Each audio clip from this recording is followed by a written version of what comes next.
Welcome to the next session of the chapter Agriculture, and we have already learned some aspects about this chapter in our previous session.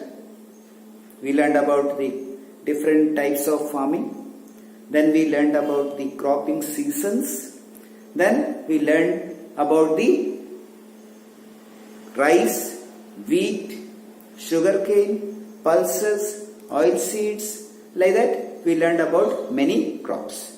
Now let us, as a part of it, let us continue with the remaining crops, and we'll see which are there, which are not, which are important for us. Okay. First one is horticulture. So this horticulture is the art of growing vegetables and fruits.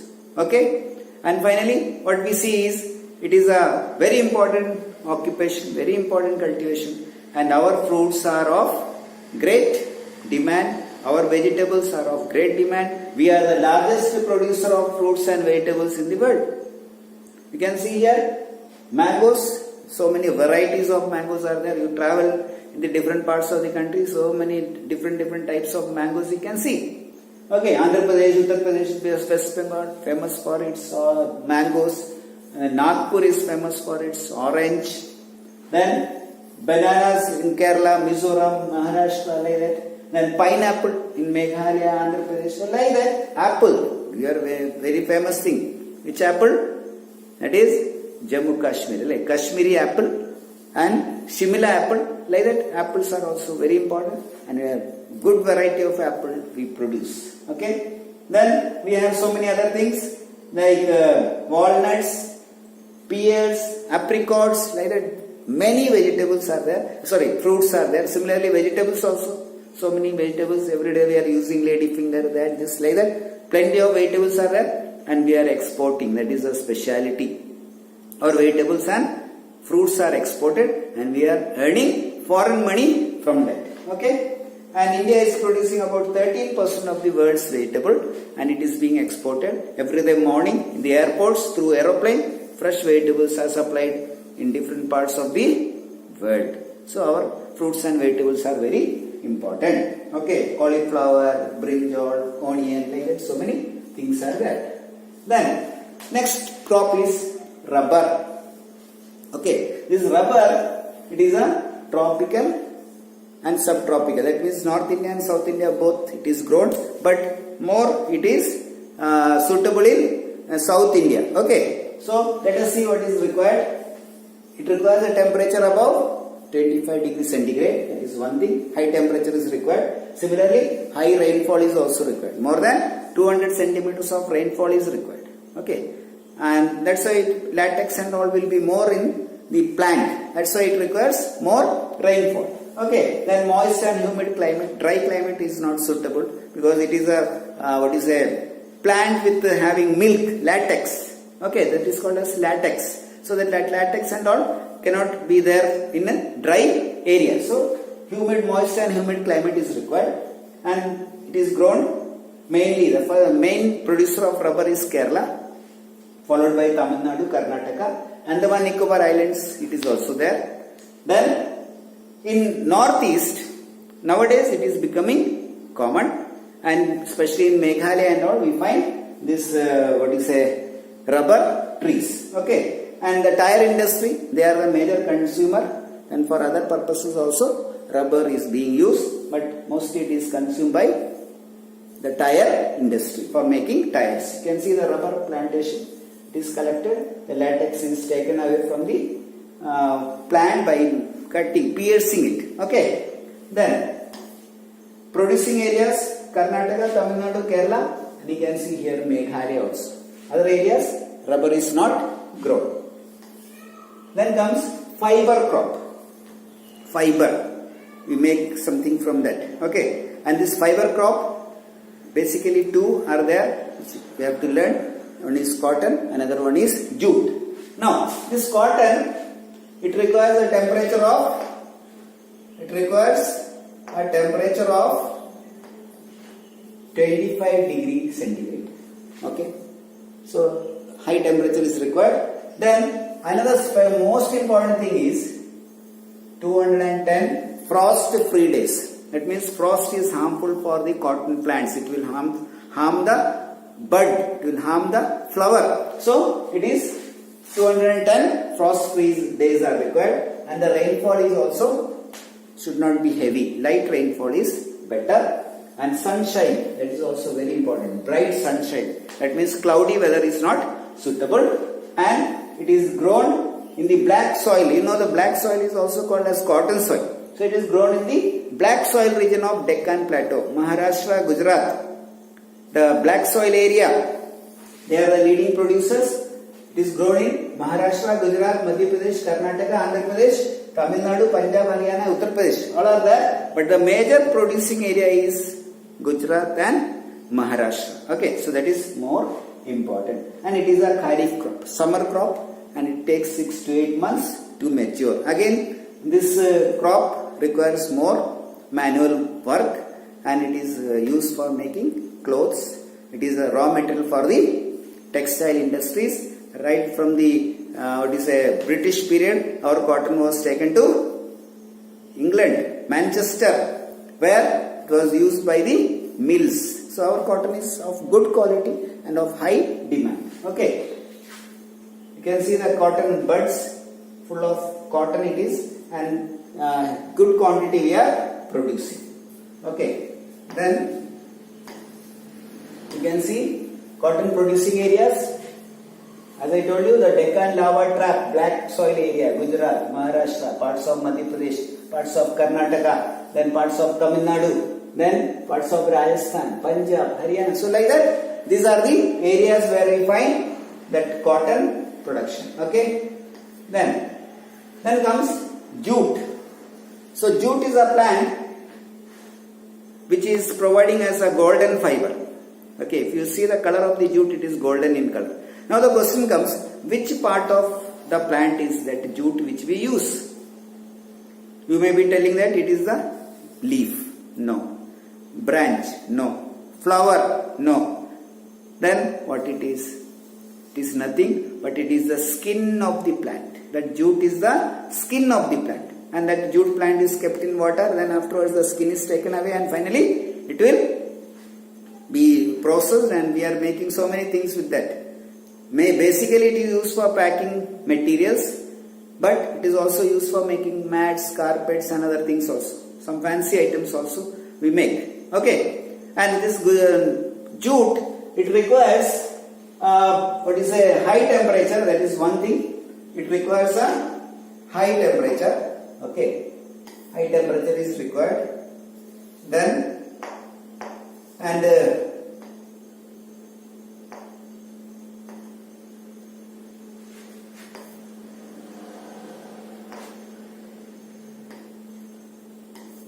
okay, high temperature is required.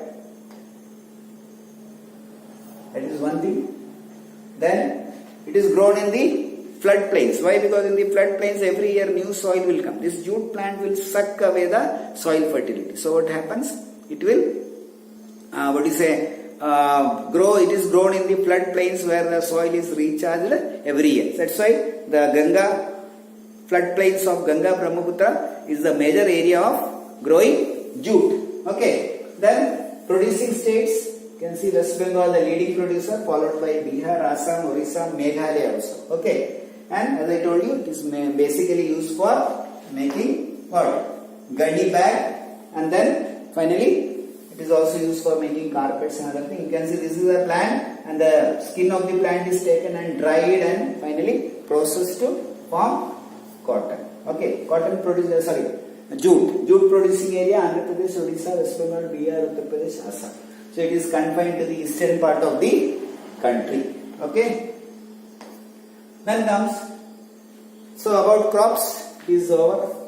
Then comes challenges for agriculture. Okay. Now we know that we are the country leading in agriculture, agrarian country. What we say, India is an agrarian country, and most of the people, more than 60% of the people are doing agriculture. So it is a very important occupation for the Indians. But nowadays what we find, the thing has changed. There are many challenges faced by the farmers. Okay, you can see some basic challenges which we face. One is continuous agriculture. We are not giving gap. Farmer are cropping, doing cultivation one after another. Okay, within a year, several times it is cultivated. Kharif season, Rabi season, Zaid season, like that, it is cultivated. So, there is no rest for the land, which will lead to reduction in soil fertility. That is one thing. Land holdings, small. Each time it is divided from one generation to another, and finally what happens? The size of the land holdings are becoming small, and it has become uneconomical for the farmers to work on that. So that is big problem what we are facing. Fragmentation of land holdings. That is the law of inheritance is responsible for that. Then natural fertility. That means they don't use fertilizers. Why? Maybe that they are not having money to purchase it. So they depend on natural fertility. Definitely what will happen? The yield will be less. Okay. Then rainfall also purely depending on rainfall. They don't have alternative source of irrigation. So that is also another problem. Then the traditional method of farming, modern method they are not adopting. That modern agriculture they are not adopting, and that is also another problem what we face. Okay, so these are some of the challenges. I am just briefing the main points. There are many other challenges, no doubt in that, and that you can read in the textbook also. Then comes reforms in agriculture, because as I told you, the agriculture is getting into loss, and some support has to be given. If support is not given, what will happen? It will lead to destruction of agriculture. So let us see what are some of the reforms suggested by the government. Okay. Reforms in Indian agriculture.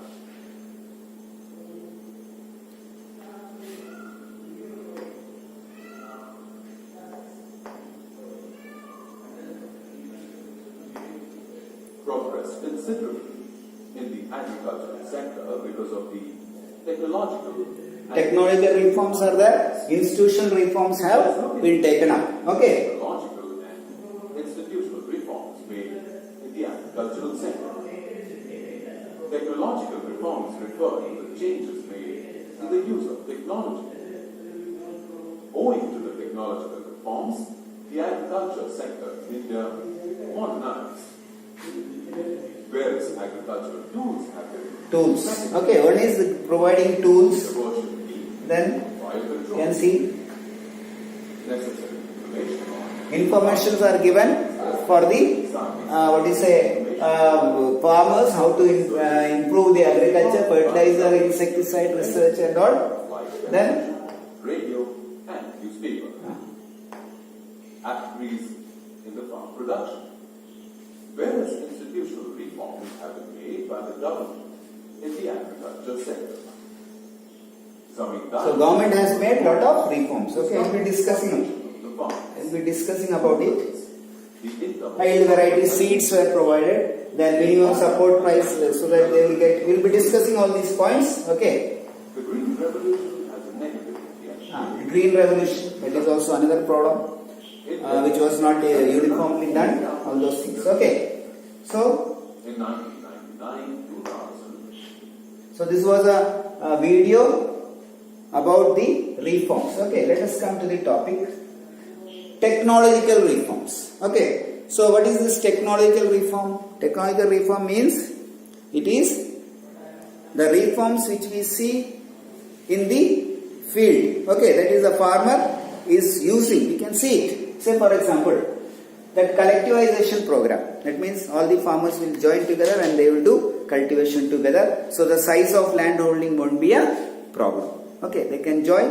It will become a bigger plot and they can go for modern farming.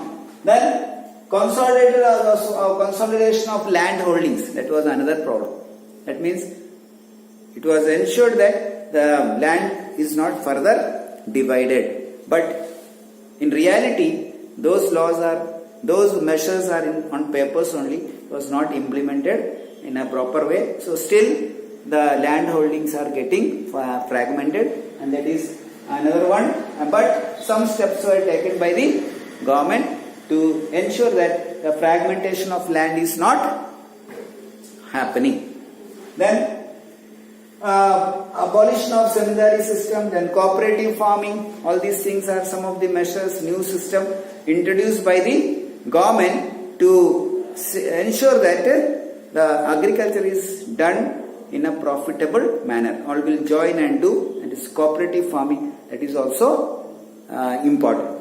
Then providing high yield variety seeds at subsidized price, chemical fertilizers, that also at subsidized price. Then arranging water for irrigation, that is canal and other things are constructed, pump sets are provided to the farmers so that they can arrange water for irrigation. Okay, then machines and agricultural equipments, that was another thing. Machines are provided so that they can use it and do agriculture in a better way. So like that, these were some of the technological reforms introduced by the government to the farmers to improve agriculture. Okay, so technological reforms are also equally important. Then comes institutional reforms. That means some support is provided to the farmers from behind. That is, government is supporting them by providing some assistance. Okay, and those assistance will definitely help to improvise the agriculture, and that's why it is done. You can see here, first one is the most important thing, that is the crop insurance. Okay, crop insurance, very important. Why? Because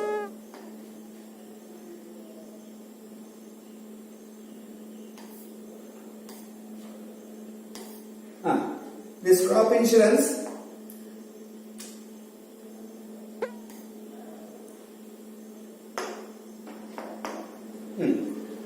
and this crop insurance is what? Sometimes there will be drought, flood and all. So if the crop is destroyed, government will give compensation. That is what we say, crop insurance. Then Grameen banks, cooperative societies and other banks. Some banks were established in rural areas to provide loan to the farmers at low interest rate. So that was also ensured.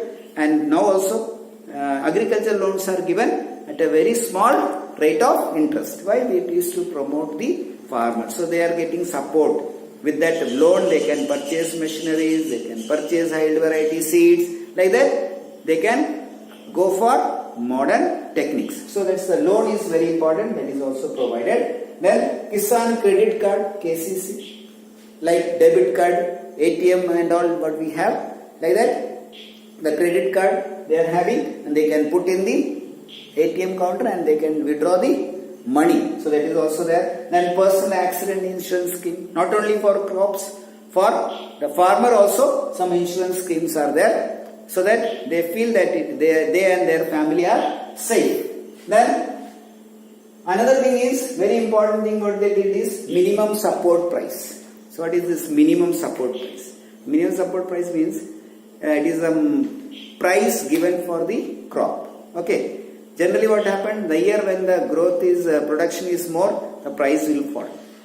When the production is less, price will shoot up. So this was a problem with the farmers. They never get good price for their products. So government what they did, government introduced the scheme of MSP, minimum support price. That means a minimum price will be fixed irrespective of production. That price will be provided to the farmers. So that is very, very a good scheme which will help the farmers to produce their crop. Okay. Then so like that, these institutional things were there, institutional reforms. Then there are some more, like what you say, giving what you say, loan and all is there. Then like that, some other supports are also given, weather forecasting, then agriculture universities, like that. So many other supports are also given to the farmers. Okay. Then comes the next topic, that is contribution of agriculture to the national economy, employment and output. So if you see, the result is not so good.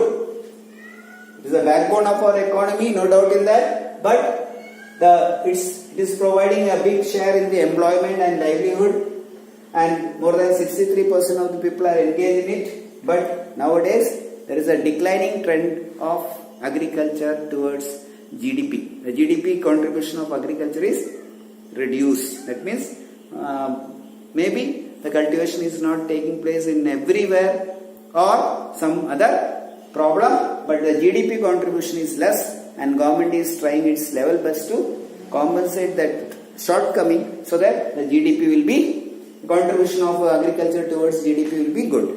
Okay.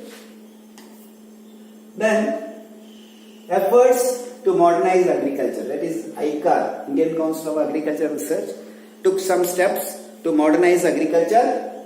In that, agriculture universities were established, veterinary services were established, animal breeding centers, then horticulture development centers. So all these are institutions which will provide knowledge to the farmers to do things in a better way. So there is a good work done by ICAR. Okay, so very important.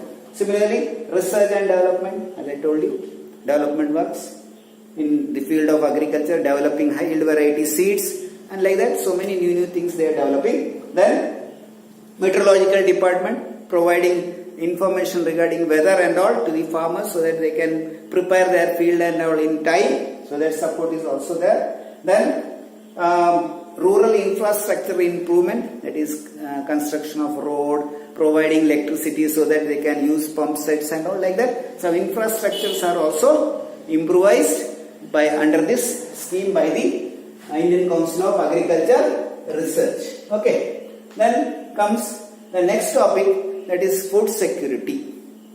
So we are producing huge quantity of food grains, no doubt in that. But the problem is all are not getting food. There is a difference. Okay.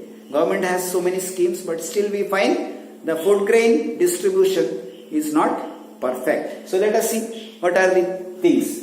Food security, what problem we are facing. So first is National Food Security System is planned. That is, two ways it is planned. In economics, we will be learning more about this. So I mentioned the term PDS, Public Distribution System. That is, through ration shop and all, the things are distributed to the people at subsidized price. Then there is another one, buffer stock. That is storing the food grains. Okay, the excess is stored in the FCI godowns, and during so those two methods are followed for the distribution of food grains. And finally, it is working well, no doubt in that, both the system. Our FCI godowns are also having good quantity of food grains we are storing. At the same time, we are distributing it to the people in a better way. Okay. Then about the food problem. So again, we'll be learning more about this in your economics topic, but still I'll just brush up it. So what we see is the providing subsidies on agriculture. What happened? The problems which led to shortcomings, and destruction to the food crops as well as environment. Okay, what we see is some subsidies were given for fertilizers, and people started using more and more fertilizer, and finally what happened? It led to what? Degradation of soil, that is salinity of the soil and all increased. Similarly, food production, food pattern, that is agriculture pattern, not food pattern, agriculture pattern. What has happened? Farmers, they select to grow those crops which they will get more income. Okay, so food grains are kept aside. Food crops are kept aside. So that will be a problem, because we will face a scarcity of food grains if it continues. So that is another problem what we are seeing. Then another thing what we see, the agricultural land is being used for different purpose, correct? For constructing roads and buildings, and the agricultural land is being swallowed by for other purpose. So that is also another thing. Then scarcity of water because of the over irrigation. The groundwater is pumped out and the groundwater has fallen down, and because of that what we find, there is a scarcity of water. So that all problems have arisen. Then comes another term, that is globalization. Again it is an economics chapter only, but globalization means integrating the market, home market with the international market, and those who can sell items at reasonable price will survive and others will be eliminated. That's what we say globalization. Now this globalization, now it is seen in every field, everywhere it happened. Okay, and because of that there is a stiff competition among the producers. Now that globalization is introduced for agriculture also. Okay, and that's why we have seen the impact of globalization on agriculture. The first impact is we are facing stiff competition and our farmers are not able to compete with the other farmers, because in their country subsidized agricultural practices are there, and they are able to produce more at lower cost, so they can sell it at a lower cost, and that problem for us it is, and we are not able to compete with them. That is one thing. Second thing, the improvement of marginal farmers. In our country, the small farmers are completely neglected. The green revolution, as I told you, it happened. That green revolution was there, and it introduced high yield variety seeds, fertilizers and all, and really it was a good tempo, and we increased our production. But one thing is that the impact of green revolution was not everywhere. Punjab, Haryana, they enjoyed maximum and they got benefit.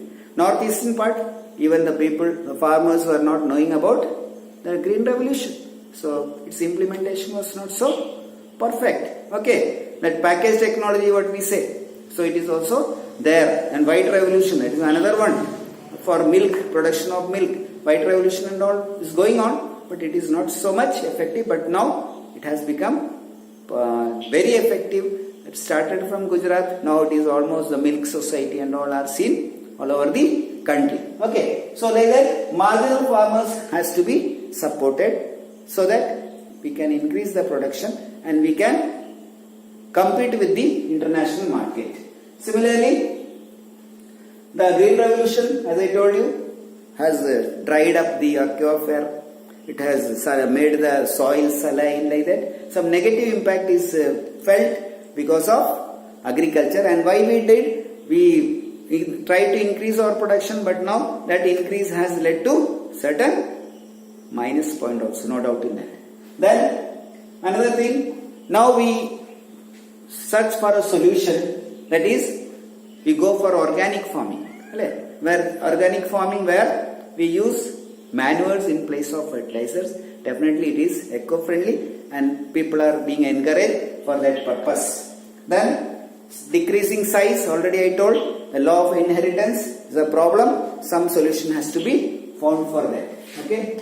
Then, so that is about the chapter, and we find that the globalization will be a challenge for the farmers, and we have to cope up and we have to ensure that our farmers are raising up along with the farmers of other countries, especially the countries where the extensive farming is done, and we have to compete with them. For that we have to improvise our agriculture, and for that the farmers has to be trained and supported properly.